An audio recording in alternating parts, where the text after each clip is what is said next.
G'day, welcome to Fishy McFishface. Today we're going to look at water visibility and how that affects your experience when you're freediving, scuba diving, snorkeling, spearfishing, whatever.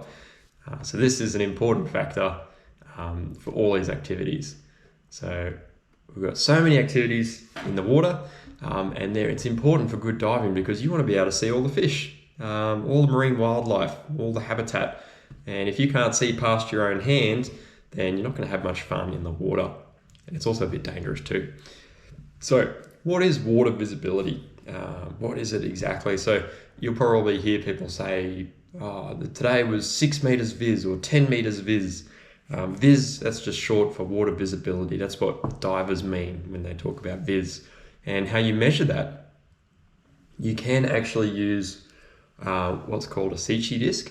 And this is a more technical measurement. Most people don't take this with them when they give you a report on how many meters viz. They just give you an estimate. But if you really want to get it precisely, you'll get this disc on a rope and you'll just lower it down into the water until you can't see the disc anymore. So until you can't see that black and white crosshair on the disc, as soon as you can't see it, you pinch the rope there at the water surface, take it out, measure it, and that's how many meters viz you have in the water that you're looking at. So realistically, what we actually do is just, when you ask someone how many meters viz it's been, you just make an estimate. So you might be snorkeling near a rock wall and all you got to do is just swim away from the rock wall until you can't see the rock wall anymore underwater. And that's about how many meters viz there is. So you don't have to do that, but that's a good way to approximate it. So let's have a look at some examples here. Here's some diving examples I've got. Free diving where we've got pretty bad viz here, which is probably 1 to 3 meters. And so, 3 meters away, you couldn't actually see whether there was a fish here or not. There could have been a big shark and I wouldn't have known. I mean, there you wouldn't have because it was in a netted area. But that's the issue with low visibility. You don't know what's around the corner. But on the other hand, you can have really good water visibility. And this was at Rottnest Island in Western Australia. And we had 20 to 30 meters plus visibility, like probably even more than that. You could see people from a long way away when you were underwater. It was crystal clear. That's what divers really want when they go out in the water.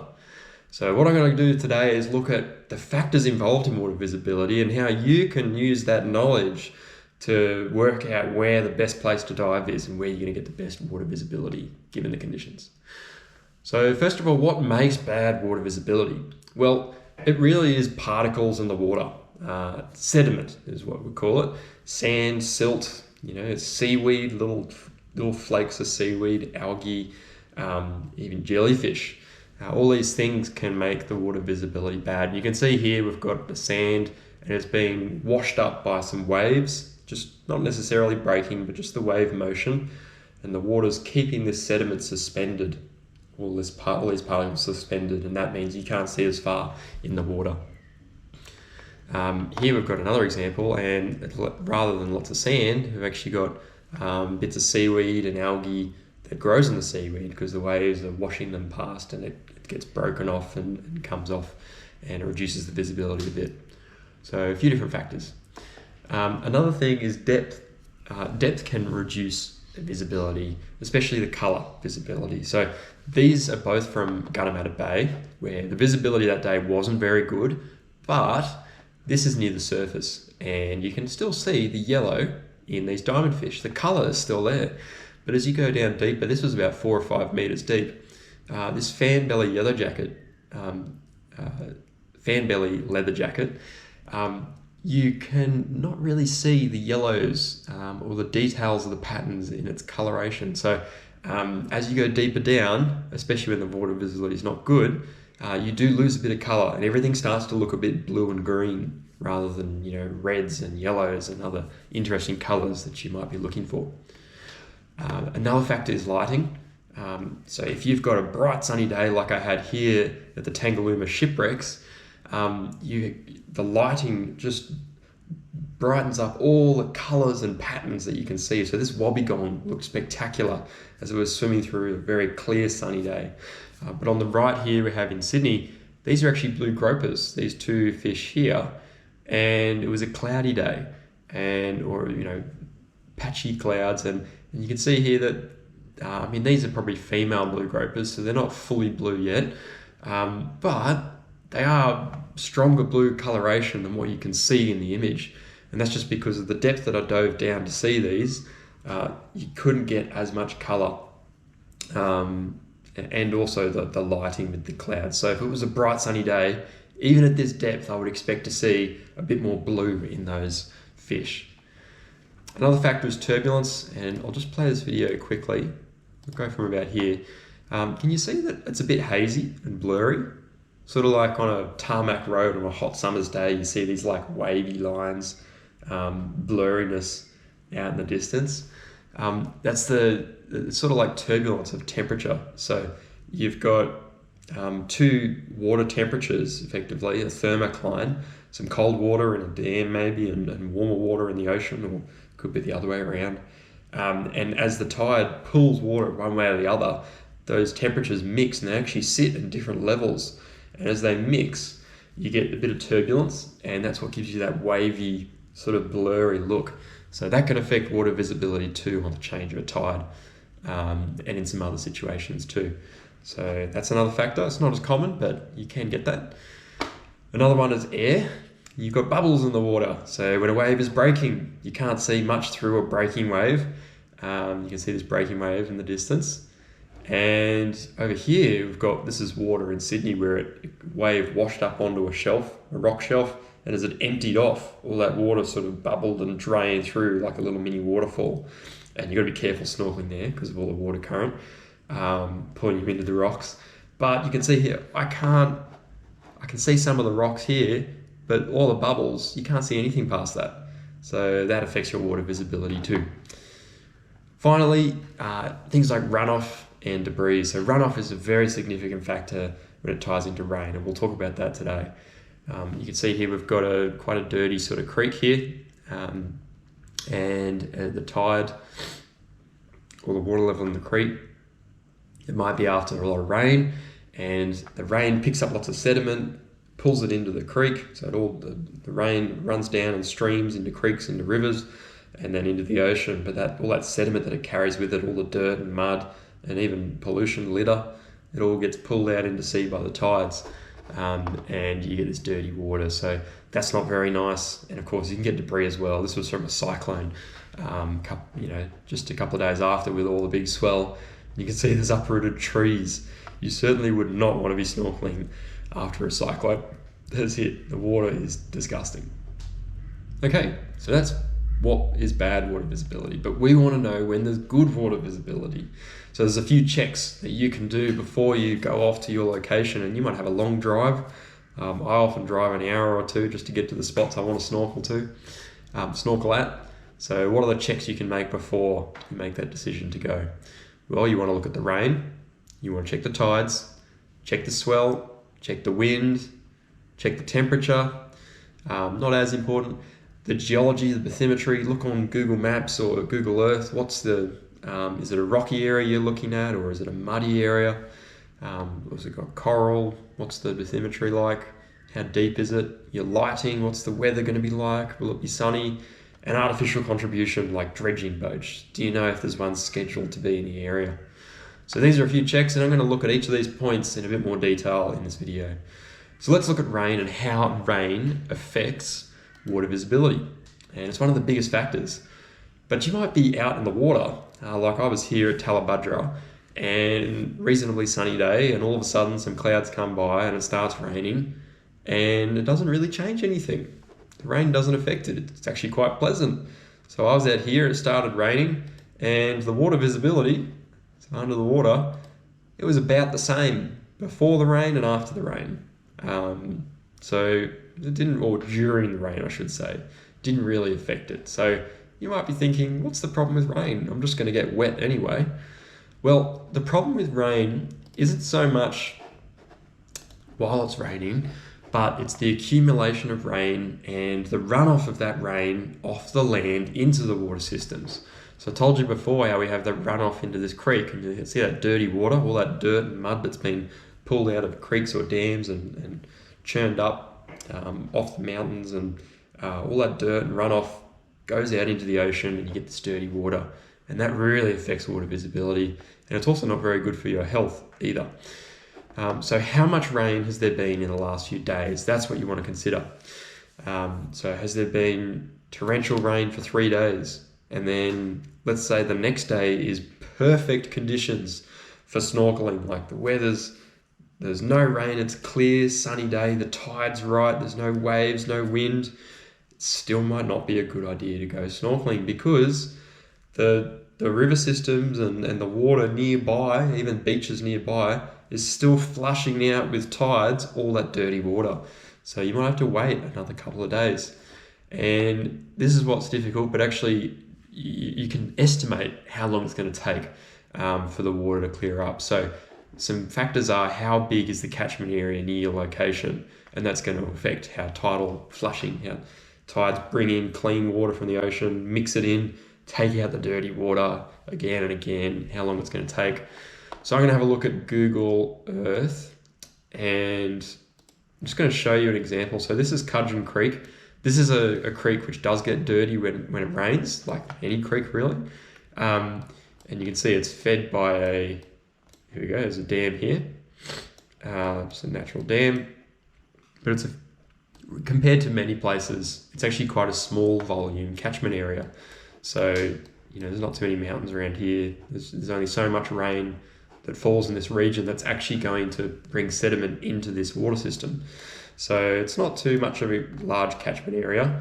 If you get a lot of rain for a couple of days, then this will get very dirty for the next day. But it'll only take probably a day, for us where I am, two tide cycles to bring in clean ocean water, take the dirty water out and again. And it won't be too long. And if you pick the high tide when the clean water comes in, it'll be pretty clear and you'll be good to snorkel again. But if you go to somewhere like another spot I like to go snorkeling, the Gold Coast Seaway, this is a much larger water system. You can see this water system, it actually goes all the way behind here to behind these islands. So, although it doesn't affect it immediately, but all this water system through here is all linked to this one entry point here, or this river entrance. It can go further up, but a lot of it comes through here. So because it's such a large volume of water, you actually need very significant rain for a couple of days to really dirty the water. Often because it's, there's so much clear water all the way through here, a little bit of rain, which might affect Cudgeon Creek, won't affect the Seaway Spit. It's fairly resilient. But if you get a lot of rain, like torrential rain for a couple of days straight or weeks straight, then if this whole system gets dirty, it's going to take much longer for the tide to clean it out. So it'll take, sometimes a week or 2 weeks of not many rainy conditions, clear weather with nice tide cycles to actually clean this whole system out. So larger the volume of your river entrance catchment area, the more resilient it is to a small amount of rain, but when there's a large amount of rain, it takes much longer to clean up. So keep that in mind when you're thinking about rain and where you're snorkeling. And of course, this affects not just the river entrance, but the surrounding beaches, reefs, areas nearby there as well, because that water is going to come out a fair way. So that's why rain is important. So see if you can factor that in next time you go for your snorkel. Okay, I'm going to move on to tides. And really, a lot of the conditions are all factored around tides as well. Tides are very important. So this is just a chart from Willy Weather, which is the website I use to check the tides. And you can see here we've got our tidal cycle. If you don't know already, the way tides works, because we've got, the sun and the moon with a lot, gravitational forces, they're pulling the water, essentially pulling it like an oblong shape towards those two, the moon and the sun.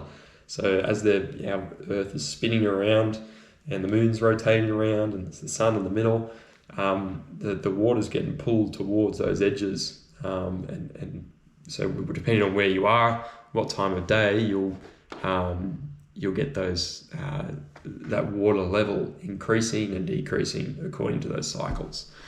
So this is important for water visibility. So I'm going to give you the example of Cudgeon Creek. If you pick the tide that's right near the high tide, it's kind of rising, but it's near the high tide, you're going to get clean ocean water because the water level is rising. That means water from the ocean is coming into the creek, and nice clean ocean water is coming into the creek. And that means you're going to get pretty good water visibility, as you can see here. Now, if you pick the time to go diving and it's down near the low tide, then what's happening as the tide's dropping, the water that's in the creek is going, which is, right back to the dam, which is a bit dirty. That dirty water is going out to the ocean. So the creek's going to be full of dirty water. And you can see it's not too bad, but the water visibility isn't as good here. So where you could normally see this juvenile orange blotch surgeonfish, it's not as clear here. So water visibility is very much affected by tides in river entrances and nearby. So the reefs nearby, that would be affected by these tides as well. But if you went out into deep water that was, a kilometre offshore, you probably wouldn't get so much effect by tides. So really this is more so for coastal areas.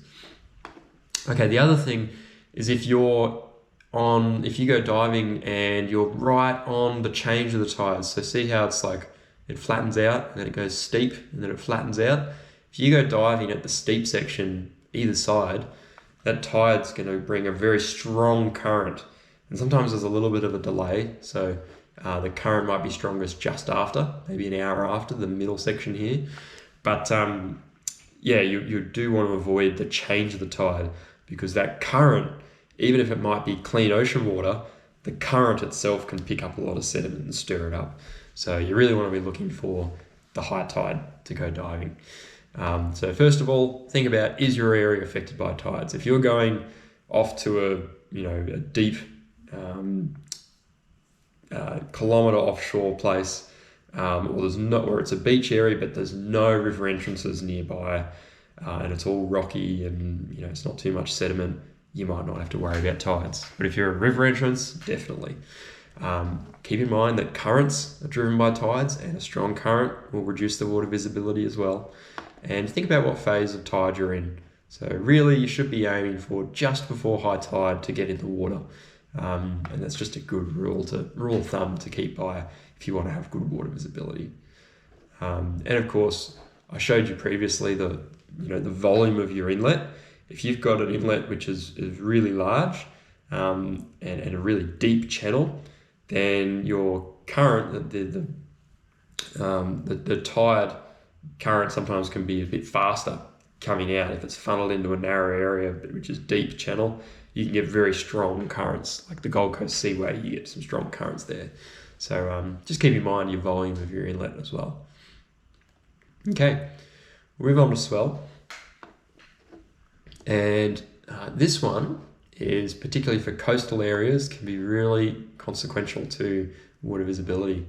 So what I'm going to do is I'll play this little video here.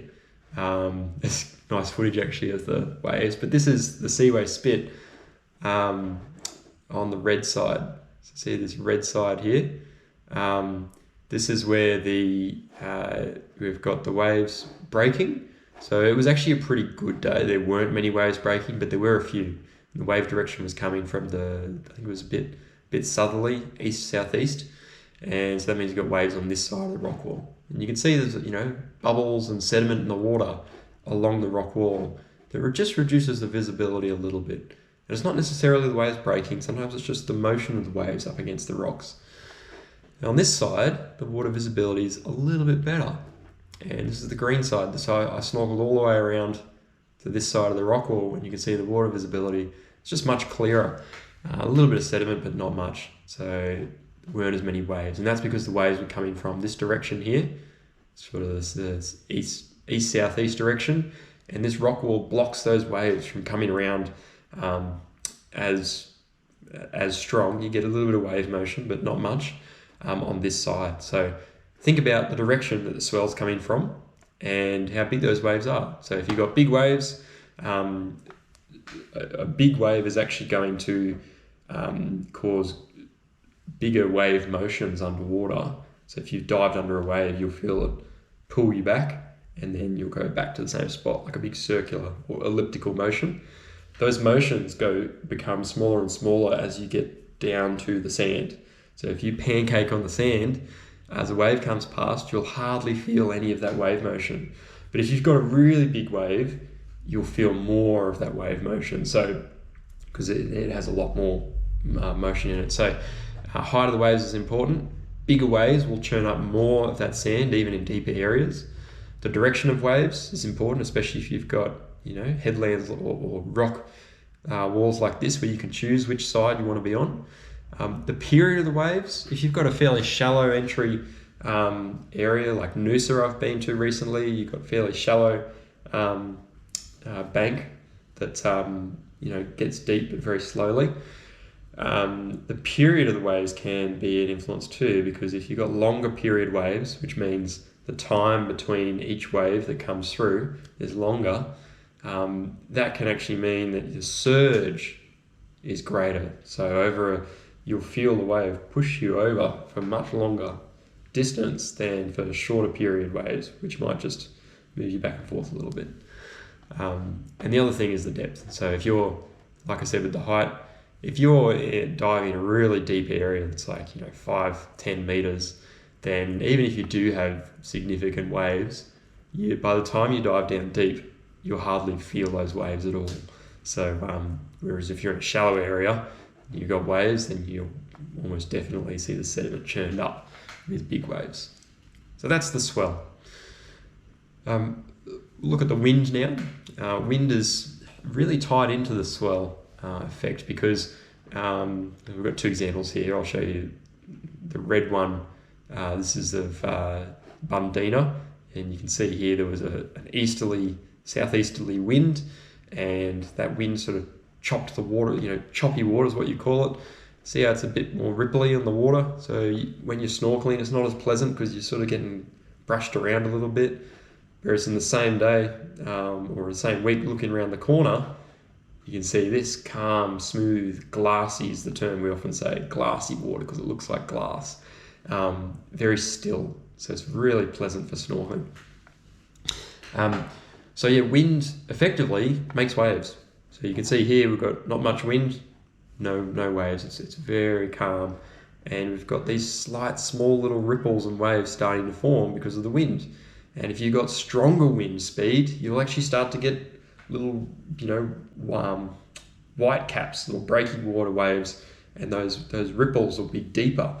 And in effect, when they're deep enough, they can actually start to churn up sediment near at the shoreline or near the rocks or where seaweed is. So wind will affect your water visibility too. And it can also bring pollen and dust into the water out of the air. So a few different factors that affect water visibility. So if it's a really strong windy day, over a couple of hours, that can really affect the water visibility. But of course, take advantage of your location. If you've got strong wind coming from the east and your location allows you to snorkel on the west side, then snorkel there, because the headland will protect you from that, and you should have fairly clear water. So sheltering, that's an important thing with wind. You can often still go snorkeling on a really windy day if you're careful about picking the right location.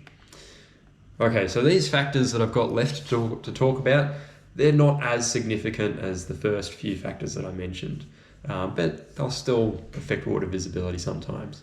So temperature, I showed you earlier in the video the thermocline effect. So mixing of temperatures, water of different temperatures, and you get a little bit of turbulence, and it makes things a bit hazy. So still good water clarity here, but it's just that hazy footage, and it just doesn't look as nice when you're filming. And you'll actually feel this in the water. If you swim on top, and then as soon as you dive down a bit deeper, all of a sudden things will get really cold. So you can actually feel, depending on which way it's going, but you can feel the temperature differences. So that's the thermocline. But temperature can also affect algal blooms and jellyfish. So in Australia, when we have summer, for areas sometimes you get algal blooms or like lots of this like flaky seaweed that all just comes in at once and piles up almost like snow on the beaches. And you couldn't go snorkeling then because it's just everywhere in the water. Like it's like dark. And then sometimes you get jellyfish swarms in, the change of winds in spring and summer bring all these jellyfish in. And, you can't see past some of the really thick jellyfish swarms, but more so than water visibility, you get stung by them, which isn't very pleasant. So yeah, temperature can affect these things. Generally, warmer temperature is really warm temperature in subtropical areas can affect it, but colder temperatures usually is quite clear water. All right, geology and bathymetry. This is just to say that there's lots of different places you can go snorkeling. Rocky areas, lots of seaweed, seagrass, shipwrecks, sandy beach areas. Now they're actually juvenile hammerhead sharks, so they weren't dangerous, but they were pretty cool to snorkel with. And even kind of muddy, algae sort of areas. And this is a rock wall at Mooloolaba.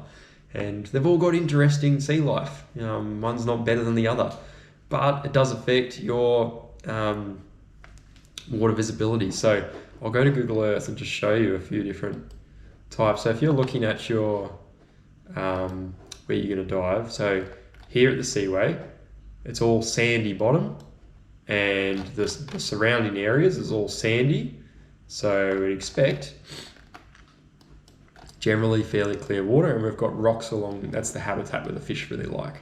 So lots of rocks. So that's fairly clear. Now, if I was to instead, let me go down to Sydney, which had a little bit different. So of course, when they've got sandy bottom, that means that waves and wind, those sorts of things can churn up the sediment fairly easily. And the grain size of the sand is fairly small at the Gold Coast, so it's easier to get suspended and held up in the water. Now, if I go down to another spot I've been to, Bundeena, the grain size of the sand at Gibbon Beach is actually quite thick. So it's a thicker grain size, and that means when it gets brushed up in the water, it actually settles much quicker. So even if you've got a few waves, the sediment doesn't stay up in the water as long, it settles quickly. So that means it might still be okay for water visibility. And here we've got some kelp forest areas, and in these areas you might have algal blooms or algae off the seaweed that sort of dirties the water a bit. But because the sandy areas aren't until all the way out here, when you're in the actual kelp forest, you won't get much sand sediment brushed up, so it might actually be clearer. So keep that in mind. And then if I move over this side to Oak Park, this area here, there's a little beach here. Oh, sorry, not a beach, little sort of man-made rock pool for swimming. This area here is all big sandstone rocks and boulders like this. And the water visibility is fantastic out there because these big boulders don't really let off much sediment. So when you've got waves and things like that, or currents, there's nothing for those currents to brush up and no sediment to turn into bad water visibility. So water visibility is excellent down there. And similarly for things like shipwrecks that are off the, where the sand's actually quite deep, there's not too much to change the water visibility. So keep the geography of, think about what's nearby. What is it? Rock? Is it sand? Is it coral? What's the habitat? Is it kelp?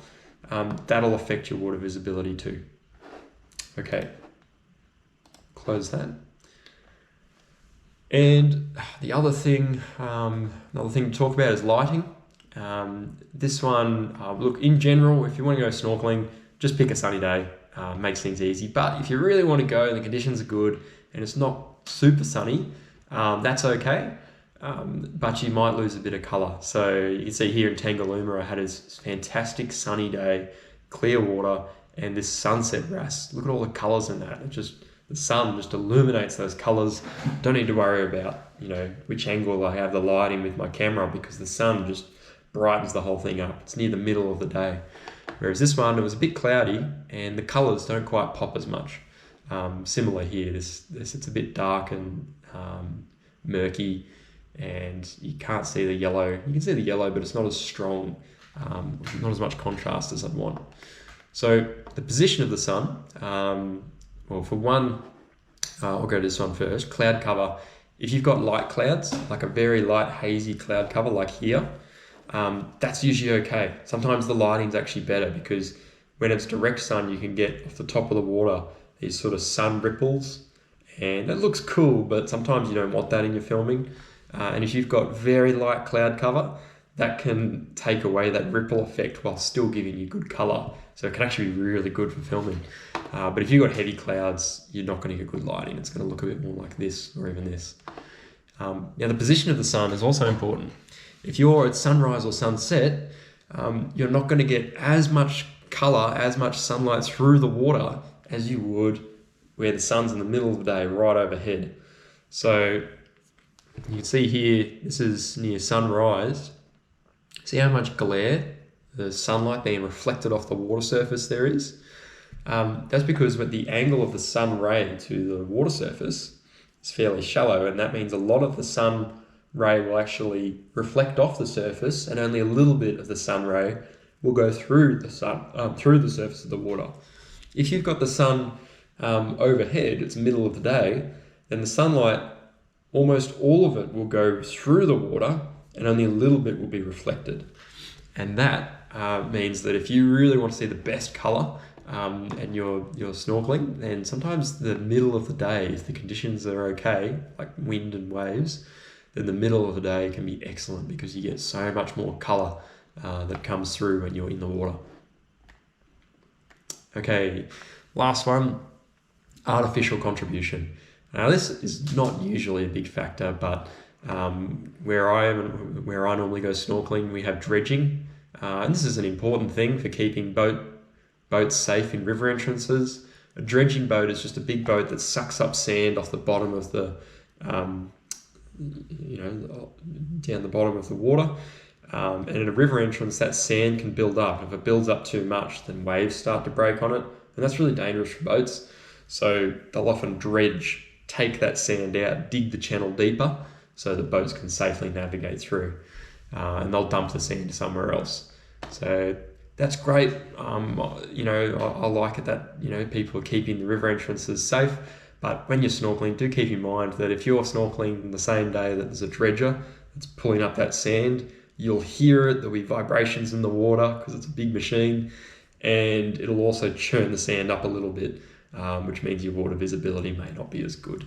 So you can check, when dredging is happening, usually on your local government website. Certainly in my country, you can. The other thing, and this is not so nice, pollution. So this is the Gunnedah Bay nets, and it's a popular swimming spot, and it's not too bad, but you do get a lot of houseboats nearby and a lot of runoff and dirty residential build-up sort of stuff. So the water's not the best quality, and with houseboats, they live on their boats and they go to the toilet on their boats, and you can guess where all that leftover goes, straight in the water. So I'm not saying you're going to see things floating past, but you do keep this in mind if you're in these sort of bay areas that are protected with a lot of houseboats around. So the trick is you just want to get in the water when the tide is high or rising, because that means the fresh ocean water is coming in, and when it mixes together, there's less concentration of the dirty water. But if you're going at low tide or as the tide is going out, then you're going to get a lot of this dirty water and you might even get sick. So do be careful of that. A lot of governments actually do water quality testing and reports, and they'll put that publicly on a website that you can check. So that's worthwhile having a look at that.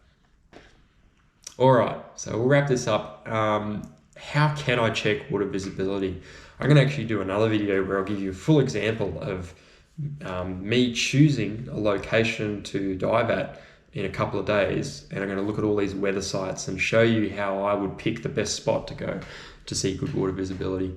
But things you want to check the rain. The Bureau of Meteorology in Australia is great because you can check the radar, and there's a setting where you can look at the last 24 hours of rainfall, and it shows you on a map where all the rainfall's been.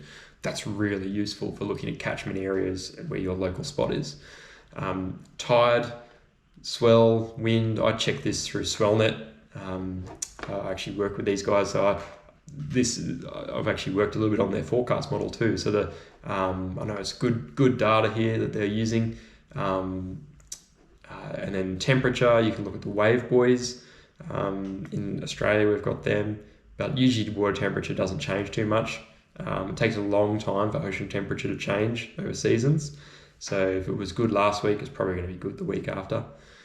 Unless you get a strange water current, which can happen, but not often. Geology and bathymetry, have a look at the spot you're going to go to on Google Maps or Google Earth beforehand. Look at what, is it dirty? Is it mud? Is it sand? Is it rock? What's the geology like and how deep is it? The lighting, check Google weather. Is it going to be a sunny or cloudy day, rainy, stormy? That'll determine whether you want to go snorkeling or not. And you might want to check dredging schedules for artificial contributions. And in Australia, I know in Queensland, I think websites like the Gold Coast Waterways Authority, Tweed Sand Bypassing, I know they're involved with dredging schedules, and they'll tell you ahead of time when they're planning to do dredging, which is really helpful. So you can check that before you go. So these are all ways you can work out if your spot's going to be good. But the alternative is you just check a local dive report. Some places you're lucky enough to have someone who's a local diver or works at a diving store or company, and they'll give you dive reports for the whole region. So where I go diving a lot in Gold Coast, the Gold Coast Dive and Snorkel Group, I think it's called, they've got a guy who does dive reports on the radio. So he factors all this stuff in for you and just tells you what the water visibility is going to be like. So that's fantastic if you've got that in your local area. Cool. Well, that's it. The example of how I actually check these conditions is going to be in another video, so stay tuned for that. Otherwise, I hope you enjoy your time in the water. Hopefully it's nice water visibility and you have some knowledge to pick the right conditions and the right locations to have the best time in the water when you're out there. Anyway, thanks for listening. Make sure you like and subscribe, and I'll see you in the water. Cheers.